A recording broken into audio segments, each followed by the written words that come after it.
Chapter 21. KUMASI Metropolis. KUMASI Metropolis, Ghana. It is early evening and light is just beginning to fade upon landing at KUMASI International Airport. The air is warm and humid. The sky is coloured pale blue, lilac and gold. Ace and Jameson hail a taxi. They head into town, into the heart of the vast Grittier market. The market is bustling and cramped. A vast array of stalls of various shapes and vibrant colours, selling anything and everything, line the streets as busy people and traffic move in waves like a tide of flesh and fumes. KUMASI, Ace says, staring out the window.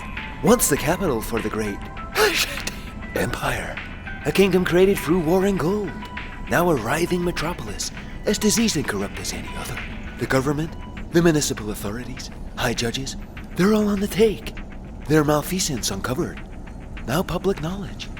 How long can these people accept the systematic corruption all around them? The enslavement. Enslavement? Jameson asks, sceptical. Slavery ended for these people over a century ago. Aren't you forgetting the Emancipation Proclamation? Or affirmative action? Ace and the driver chuckle. I don't mean for these black people. Ace says, shaking his head. I just mean people in general. It doesn't matter what color you are. Slavery didn't end with abolition in the 19th century. Have you read Bites of Insanity by Ensamala? No, I must have missed that one at book club. There are more slaves in this world today than in any time in human history. And besides, we are all slaves to the monetary system. The ever-inflating debt that we strive to repay but will never actually catch up with. The human race is indebted to the human race. It's a perplexing delusion, and a persistent one. In my world, I would eradicate money. It has served us, the illusion of the sanctity of agreements we believe in, exchange. But it is outdated, no hindrance. Ace points to the stalls. The markets can stay. The price, the barter, goes. Welcome to human compassion and progression. But until that day, strive or die, slave. Ace cracks an imaginary whip with his hand. So you're saying get rid of money? And then what? What do you mean, and then what? Use your goddamn imagination. We still provide the fundamentals of life for each other. Food, shelter, energy, education, and so on. Free of charge. No money, remember. The farmers still farm. Organically, locally. The engineers still engineer. Sustainably and resourcefully. The teachers still teach. Open and honestly. And yes, the police still police. Don't worry. Jameson cuts Ace a nervous glance as Tafari's conversation plays on his mind. We still need some of the rules. The obvious ones like, let's not smash each other's heads open with rocks over a female. Ace continues. But free humanity of labor. Automate. And then we decide, without the pressure of striving to survive, what to become with the time now granted to us. Ace turns to Jameson. What would you do? Jameson stares into such a world in his imagination and asks himself if he would still be a cop. He never joined the FBI for the money. He joined to protect innocent people, to uphold deeply rooted ideals of justice. And even though he realises his experience with Ace is rocking those ideals and the commitment to them, at least in terms of channeling them through an organisation like the FBI, he knows he would still choose to try and stay true to protecting the innocent. The police would still police. He shrugs. Money system or no money system, I wouldn't be going around murdering people, that's for sure. Ace sighs and rolls his eyes. It's purpose that people really care about. To be useful. To create. Belonging. Family. Peace. Love. I didn't know you were such an old hippie at heart. Ace wheezes out a laugh and stares back out of the window. Now you and I both know I'm no pacifist. He takes out a mobile phone from a compartment on his rucksack and checks the screen. Still no word from him? No calls, no messages. Penny is still trying. How could he be so reckless? Jameson can see the worry all over Ace's face. Now Ace checks the GPS system. We're close, he says to the driver. Yes. The driver agrees. Okay, pull over. The driver pulls to the side of the road. Ace and Jameson gather their gear and exit the taxi. Ace pays the driver. As the taxi pulls away, Ace checks his phone again. This way, He says, taking off down the street. Jameson quickly walks after him, weaving through market stall-keepers and shoppers, even tourists on a guided tour of the city. The air is thick with smog and sweat, and sweet with fruit and spice. It adds to the nausea that Jameson is already feeling. Ace cuts into a side street, and Jameson follows close behind. It is less busy, and the pair get into a steady stride for a short while. Jameson huffs, perspiring heavily. This heat. you get used to it. Ace smiles. So where is this warehouse then? Ace stops in his tracks and wipes a layer of sweat from his brow with his hand. Right here. He says, looking ahead. Jameson follows Ace's gaze and spots the building. It is a large structure with a red, corrugated tin roof that is covered in rust. It appears to be closed, unoccupied. There are very few lights on. A bright light illuminates a large sign on the wall. The name of the business, D. Fido, Abattoir. An abattoir? Jameson asks, confused. I thought Tafari said it was a logging company. It's all connected. The logging company provides the infrastructure and the distribution for the bushmeat trade. All illegal, of course. You know, Africans are eating millions of tons of the stuff. Some even consider it a delicacy, despite the warnings that it spreads disease. Jesus. HIV? Yeah. And Ebola? Just add it to the list of human illnesses caused by consuming meat. Heart disease, autoimmune disease, stroke, cancer. Not to mention the impact cattle ranching has on the environment. All that methane. Cows just farting like there is no tomorrow. Maybe they know something we don't, huh? The destruction of the rainforests and biodiversity. It's even worse in the Amazon. And then there's slave labor. Veganism isn't just about saving animal lives. It's about saving human lives too. If only people could see the sanity in it, the compassion in it. Jameson begins to understand the choices that vegans make. To stop eating meat. To not contribute to the industries that exploit animals and destroy the natural world. To find and explore compassion. He considers the food he has been eating since his arrival at Ace HQ. All delicious and nutritious. No animal ingredients. He decides that regardless of the outcome of this case, meat is off the menu for good. So, what now? Ace swings his rifle off his shoulder and unpacks it from its case. He assembles it together and loads the weapon. Now, we break in. Ace moves quickly to the fence surrounding the premises and begins to climb. Jameson watches, feckless to the events unfolding. Ace drops to the ground on the other side of the fence. He turns to Jameson. You can wait, or you can come. Make a choice. Jameson knows he doesn't want to take part in another murder, that he would rather be thousands of miles away back home and not be faced with another disastrous situation. His duty flashes through his mind again. Witness, gather the evidence. Black will be expecting an update. And when the time comes, he knows he might be able to talk Ace out of killing again. He moves to the fence and begins to climb. Once at the top, he drops to the ground beside Ace. Let's go. Oh, and no trying to talk me out of this one. Jameson tries to appear neutral. Not this one. Ace says, and takes off towards the building.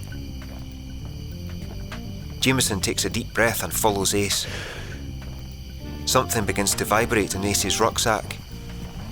He reaches in and pulls out his mobile phone. He answers it and listens for a moment. The devil is in the detail. How can you be sure? Ace asks. Techhead says we are good to go. He listens and nods. Yeah, got it. Ace hangs up and stows his phone into his pack. That was Penny. She confirmed that our man is inside the building. This way. Ace and Jameson move to the rear of the building. They find a door. It looks like it has been forced open already. The lock is damaged. They creep inside. They are in a dark corridor that leads to a stairwell. They take the stairs up to another level. Are you sure the man you're looking for is here? He's here. Our tech head has hacked the surveillance system outside. His car hasn't left the premises. They pass through large double doors into a chilled room. The room is dimly lit, but their overall visibility is moderate. There is an overwhelming stench of raw meat and blood, causing Jameson to cover his nose with his hand. There are rows of carcasses of various types of indistinguishable animal hanging from hooks chained to an apparatus attached to the ceiling. Jameson grimaces at one that looks very much like a dog of some breed. Ace spots a metal staircase leading up to a large office overlooking the floor below. The office lighting is on, and a shadowy figure can be seen moving around inside. Up there. He whispers and takes his rifle off his arm. Now, don't go in guns blazing. Ace just stares at Jameson, irked. He holds the gun up in front of him as they slowly and quietly make their way up the staircase.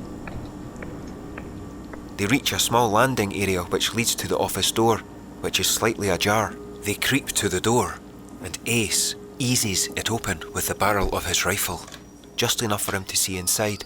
In the centre of the room is a man sitting in a chair. He is motionless.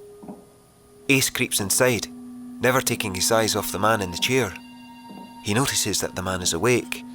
As Ace gets closer, he can see the man is in distress, sweating and trembling. His face is bloodied and bruised. He is scared. He stares at Ace intensely. Jameson enters the office and spots the man in the chair. He stands beside Ace. The man looks at Jameson, and then at Ace, and then at the gun, and then behind Ace. Ace realises that he is looking at someone else in the room. He spins around, raising his rifle. Father? Someone asks. Ace's finger twitches over the trigger of the rifle as he focuses on another man. But he recognises that voice, that face. Tafari? Ace says, quickly pointing the rifle away from his son. Tafari is standing with his back to the wall, his hand holding a pistol. Ace and Jameson must have overlooked him on the way in. He begins to edge forward. Ace approaches him and hugs him. Although surprised, Tafari hugs his father. What are you doing here, son? Ace asks, pulling back from the embrace. I thought that would be obvious. I am here to avenge my mother's death. But what are you doing here? I thought you were elsewhere on a mission with Archer. We were. But once that mission was complete, I intended to come here and fulfill my promise. Your promise was that we would avenge my mother's death together. Why did you not take me with you instead of Archer? Why would you hide this from me? I kept it hidden because I was afraid. Afraid? I knew this day would come, that we would track down the person responsible for your mother's death, and that you would be thirsty for justice. Bloodthirsty. I was afraid that you would become like me, a killer, a devil. Killing takes a part of your humanity away that does not ever return. I don't want that for you. That is my decision to make, Father, not yours. You were wrong to deny me of the choice. I knew what you would choose. I've seen that grief darken you, darken your spirit. I see the rage bubbling away underneath. I feel it myself. I thought I could spare you of becoming a killer. But you were right. I was wrong. You are your own man, and deserve to seek justice in your own way. Tafari steps forward and lifts the gun towards the man in the chair. Please. The man speaks in a croaky voice. It is him, Father. You're certain? It is him. We have already had a bit of a chat. Ace turns to the man. Kazim Ankara? The man says nothing. He just stares at Ace, terrified. Answer! Tafari says, aiming the gun at the man. Yes. Ankara says. Ace slowly approaches Ankara. You were a logger at Timber and Lumber Limited in 2003? I don't think so. It was such a long time ago. Ace whips the butt of his rifle across Ankara's face, splitting his cheek. His head snaps back as blood sprays across the room. He flies off the chair, crashing onto the floor, crying out in pain. Jesus! Jameson blurts, pacing on the spot. Ace picks Ankara off the floor and sets him back in the chair. You see, I have a special gift. I can tell when someone is lying to me. I can see it in their eyes. Ace says, turning to Jameson. Jameson meets Ace's gaze, perturbed by the insinuation. Ace turns back to Ankara. Every time you lie to me, I will know, and I'll hit you with the gun again. Do you understand? Ankara sobs as blood trickles down his face. He looks up at Ace and nods. There. I can tell that you're telling the truth, that you understand me. Now, were you working as a logger for TLL in 2003? Ankra hesitates. He nods. A long time ago, yes. But I am manager of the Phyto Abattoir now. No more logging. And what about murdering? No more murdering either? Murder? It is only animals. Food, not murder. It's bad enough that you're needlessly murdering animals. But people's pets? Pets? Yes. Ace sighs, looking at Ankra with a mix of disgust and pity. This scumbag and his scumbag crew go around rounding up pets, filching felines and poaching pooches. Hell, they've even been known to peculate parrots. Isn't that right, Kasim? Ankra sits quiet, like a child who knows he has been caught.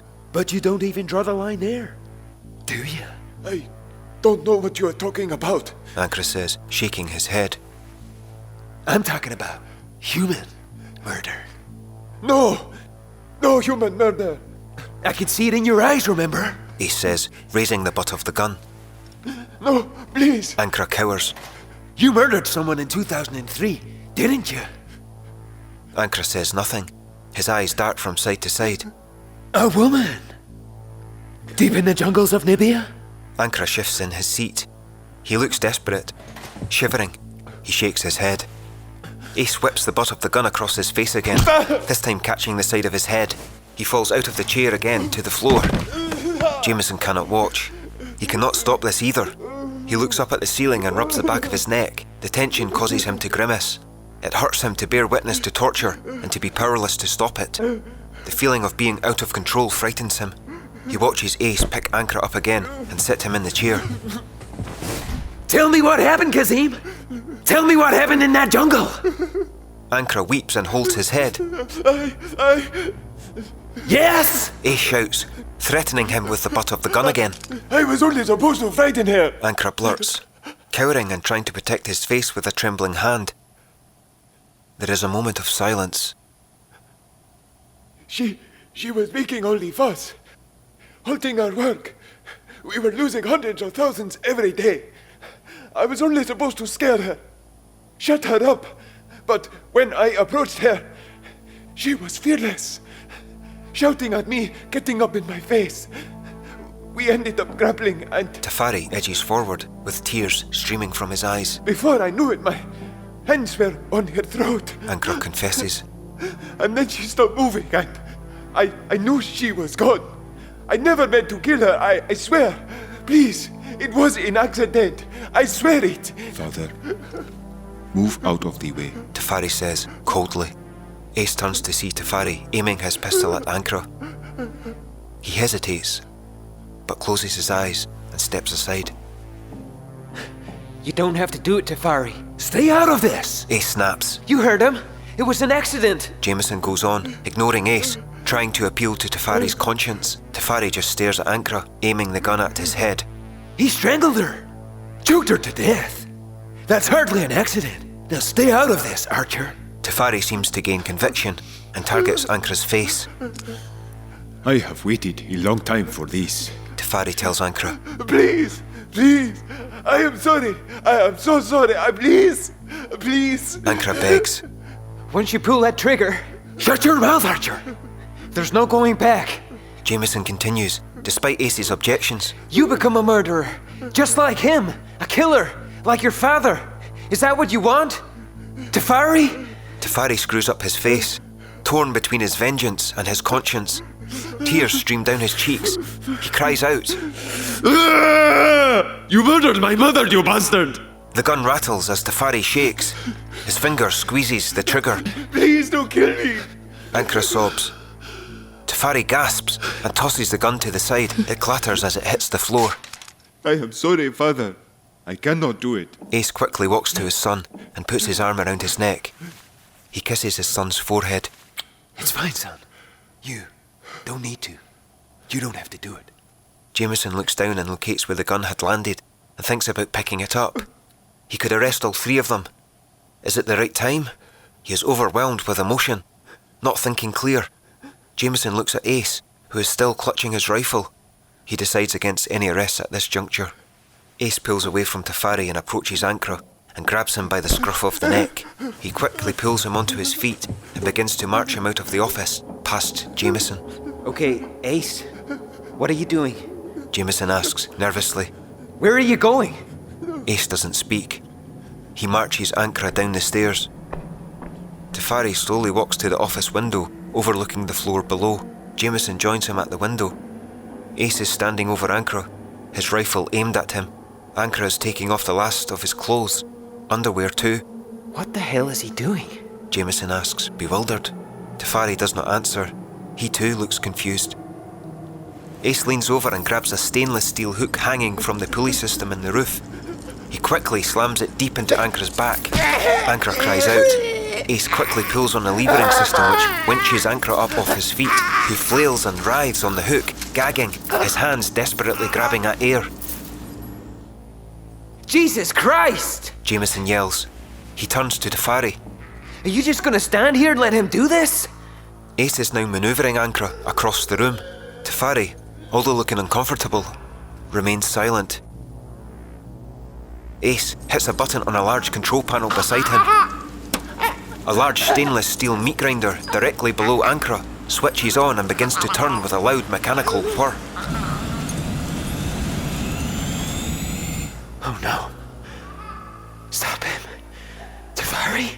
Again, Tefari says nothing. He now has a cold look on his face. Acceptance. Ace manoeuvres Ankra over the grinder. Jameson quickly turns to leave and confront Ace. I may not have it in me to kill the man myself, Tefari says flatly. Jameson halts to hear him. but I can watch him die. Well, I can't do either. You know I can't.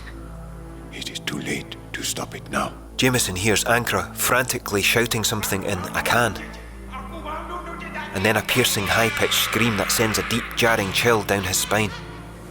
Ace, however, watches stone-faced as Ankra screams and writhes in agony as his legs get caught up in the machine and begin to be torn and mashed.